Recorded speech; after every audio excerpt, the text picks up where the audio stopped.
வணக்கம் மக்களே, தேனியிலிருந்து. இந்த வீடியோ எதுக்குன்னா, இந்த மாடு மலையில் ஏற்றுறப்போ போராட்டத்துக்கு அண்ணன் சீமான் வந்திருந்தார். அவர் நிறைய பேர் என்கிட்ட சொன்ன வரைக்கும் என்கிட்ட சொன்ன வரைக்கும் அந்த ஆள் ஓட்டுக்கு தான் வந்தார், ஓட்டு வாங்குறதுக்கு தான் வந்தார் அப்படின்னாரு. நான் தெரியாமல் கேட்குறேன், அவர் சீமான் அண்ணன் வந்து அங்கன்னா ஐயா எனக்கு ஓட்டு போடுங்கன்னு கேட்டாங்களா, இல்லை மாட்டை மலைக்கு விடுங்கன்னு கேட்டாங்களா? எனக்கு புரியல.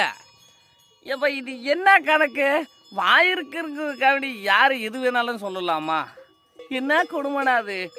இதே மாட்டுக்கு போராட்டம் அப்படின்னு நாங்கள் மாட்டுக்காரங்க மட்டும்தான் தெரியல. இது மாநாடு போட்டு எல்லாம் அறிவித்து இன்றைக்கி மாலையில் மாடு ஏற்ற போகிறோம் அப்படின்னு சொல்லி அந்த அளவுக்கு மக்கள் எங்களுக்கு சப்போர்ட் பண்ணாங்களோ இல்லையோ, எல்லோரும் வீடியோவில் பார்த்துருப்பீங்க. சோலோ காலையில் தான் வந்திருந்தாங்க. ஆனால் ஒரு வீடியோவில் ஏங்க அப்படின்னு ஒரு ஆள் போட்டதுக்கு உலகமே திரண்டு போனாங்க. ஏப்பா இது இந்த உலகம் எதை நோக்கி பயணமாகுது எனக்கு சரியாக தெரியல.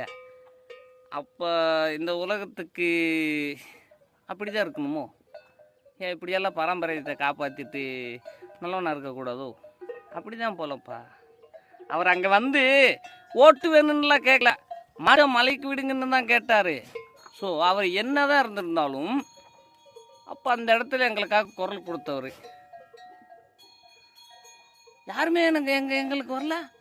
அப்போ அந்தாலும் எங்களுக்கு கடவுள் தானே. அவர் எங்களை என்ன வேணாலும் சொல்லியிருக்கட்டும், கரெக்டு தான், வாஸ்தவம் தான். ஆனால் இருந்தாலும் அவர் தானே வந்தார், அவரால் தானே மாடு ஏற்றணும். எப்பா வாய் இருக்கிறதுக்காண்டி யார் என்ன வேணாலும் சொல்லாதீங்கப்பா, தயவு செஞ்சு. என்னடாலுக்கா சொல்லிடு.